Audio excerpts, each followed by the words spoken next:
Voilà de retour, c'est maintenant le temps des nouvelles de l'industrie. Marc, on a plusieurs nouvelles. On va commencer avec les véhicules les plus volés. Oui, effectivement, parce que chaque année, le Bureau d'assurance Canada diffuse son palmarès des véhicules les plus volés au pays, on le sait. Or, au cours des dernières années, c'était souvent de très, très gros utilitaires.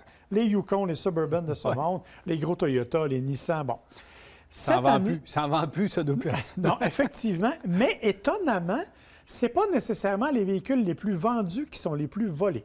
OK. Par exemple, le plus volé d'entre tous, c'est le Honda CR-V 2018. Eh bien. Pourtant, il n'y a pas de problème majeur, parce que souvent, un véhicule volé va être un véhicule qui a un problème, puis tu dis, j'ai besoin d'un moteur, j'ai besoin d'une transmission, il n'y a pas de problème majeur. Puis, écoute, sur les 10 premières positions, tu as le CR-V 2018, le CR-V 2017 et le CR-V 2019. Eh bien. Donc, sur les 10 premières, ils sont là 3 fois. Bon, dans quel pays la demande est forte pour les Honda CR-V? Ça, c'est la question qu'on peut se poser. Et l'autre élément, c'est bien sûr, on le sait, on les défait rapidement. Pour les pièces chez nous, c'est super pratique.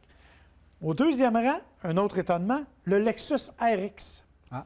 Mais encore une fois, Lexus RX 2017, Lexus RX 2018 et le 2019. Donc, sur les 10 premières positions, 3 Lexus RX, 3 CR-V et 2 Toyota Highlander. Bon, au moins, on sait que c'est le sport utilitaire qui est à la mode. Ouais. Il est aussi à la mode pour être volé, mais c'est étonnant au niveau, parce que le RX, encore là, c'est pas un véhicule à très haut volume. Non, mais ça, c'est un véhicule qui est extrêmement populaire dans certains pays européens, de l'Est européen, entre autres. C'est un véhicule qui se vend à un prix de fou là-bas. Donc, évidemment, on peut soupçonner qu'on l'embarque dans un container et il s'en va. 2 autres véhicules, évidemment, pour compléter le top 10. Sans surprise, le Ford F-150, 2018, et le Dodge Ram 2017. Bon. Ce qui est la tendance, en fait, ce qu'on remarque, c'est que tout va entre 2017 et 2019. On ne vole plus les anciens véhicules. Et là, le CA a pris une position cette semaine, et je trouvais ça intéressant d'en parler parce que, justement, dans le cadre des vols de véhicules, on se rend compte qu'on a, disons, une certaine technologie qui vient aider les voleurs. Ce sont les clés intelligentes. Et on a découvert que les gens, les voleurs les plus équipés, et ça ne coûte pas très cher. Là. On dit en bas de 1 000 tu peux t'équiper sur Internet si tu es un peu débrouillard. Tu vas avoir des lecteurs d'ondes RFID. Les fameuses ondes radio qui sont émises par ta clé intelligente envers ton véhicule. Le voleur passe, est capable de copier ces ondes-là et est capable donc de se fabriquer une clé qui va avoir les mêmes codages que la tienne. OK, là, on élimine le vol au hasard. Là. Exactement. Parce que là, ça veut dire que le voleur connaît ou cible un véhicule, tracte le propriétaire, vole les ondes. C'est assez complexe. Assez complexe, mais pas tant, parce que ça prend quelques secondes seulement voler les ondes et quelques secondes pour rentrer le code et faire ouvrir la porte. Donc, ils sont capables de détecter ces ondes-là jusque dans ton salon. Alors, ils passent en avant dans la cour, vont détecter ta clé qui est dans la maison, vont capter les ondes, vont la copier, vont déverrouiller ton véhicule et vont partir avec. Oh, wow, OK. On the spot, comme on dit. Ça se fait rapidement, en quelques secondes.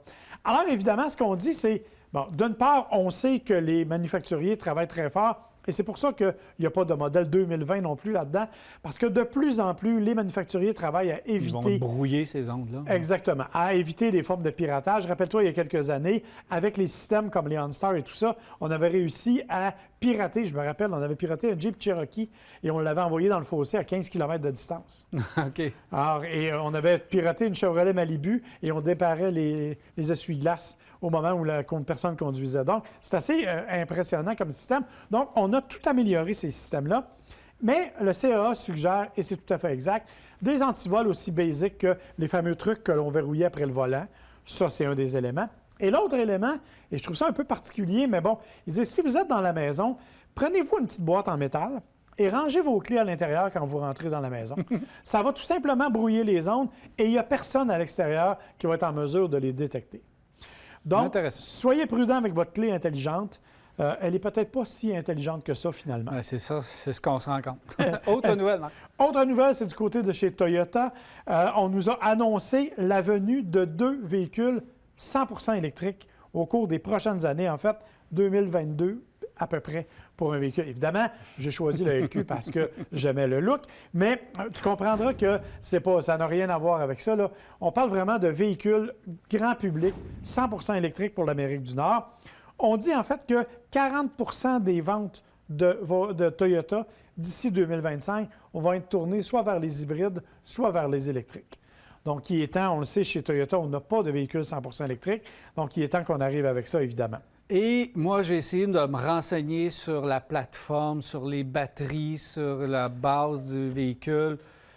Toyota, je le sais, dernièrement, on s'associe très facilement avec des partenaires. Oui. Alors, est-ce que cette voiture électrique va être le fruit d'une association avec un autre manufacturier? Pas de nouvelles de ce côté-là. Alors, un peu plus tard, ça va être à suivre. Par contre, il y a eu des déclarations en Europe où on disait que le système serait construit à l'intérieur même de chez Toyota. Ben oui, on est propriétaire de Panasonic. Exactement. Donc on au verra niveau ce que ça va électronique, donner. on le sait, puis au niveau fabrication de batteries, d'ailleurs, c'est On une a des une raisons expertise. pour laquelle on se dit que ça n'a pas de sens qu'on n'ait pas encore de voiture électrique chez Toyota, mais eux autres, c'est une question de rentabilité. Oui, puis actuellement, ils vivent avec des hybrides. Je te rappelle qu'en 2020, 337 000 hybrides vendus aux États-Unis seulement pour Toyota. Ils sont quand même assez populaires. Et une nouvelle qui va te faire plaisir, j'en suis sûr. Est-ce que tu connais la Hyundai Tiger? Tiger, non? Le Tiger, c'est le Transforming Intelligent Ground Excursion Robot. Oh. C'est ça. Tu te rappelles, il y a quelques semaines, on Oui, a c'est parlé vrai. de l'Elevate, qui est un système comme celui-là. Mais là, on arrive avec le Tiger X1, qui est un prototype, évidemment, qui est conçu pour être capable d'aller à des endroits où, évidemment, on ne peut pas nécessairement rouler, mais sans équipage.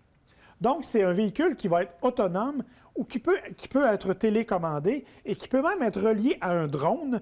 Donc, on pourrait l'envoyer dans des zones d'excursion vraiment difficiles. L'idée, c'est qu'il va rouler jusque-là.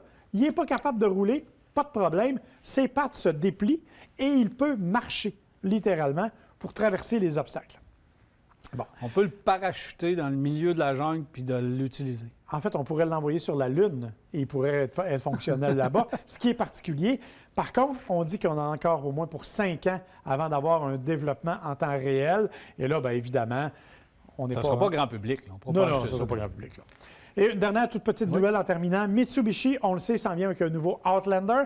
Mitsubishi s'est associé avec Amazon pour faire le dévoilement de ça. Ça va être sur Amazon Live le 16 février, donc au cours des prochains jours. On va nous présenter le nouveau Outlander qui, soit dit en passant, a déjà commencé à être fabriqué et donc les premières unités sont déjà prêtes pour l'Amérique du Nord. Donc, on devrait s'en venir avec un nouvel On avion. vend les lancements aux différentes plateformes de communication, Oui, les réseaux c'est sociaux. particulier, mais Twitch, là, ça va être un rêve. les autres, là, peu importe. Si on veut se démarquer, on va voir une compagnie puis on dit on va vous donner tant puis vous lancez votre véhicule ou un de vos véhicules sur notre plateforme. Puis j'ai l'impression qu'Amazon a dû donner des sous pour faciliter la distribution, alors évidemment. Je ne sais pas s'il y avait des fonds. Hein? Je sais pas, d'après moi, ils ont un petit peu d'argent, Amazon, de ce temps-là.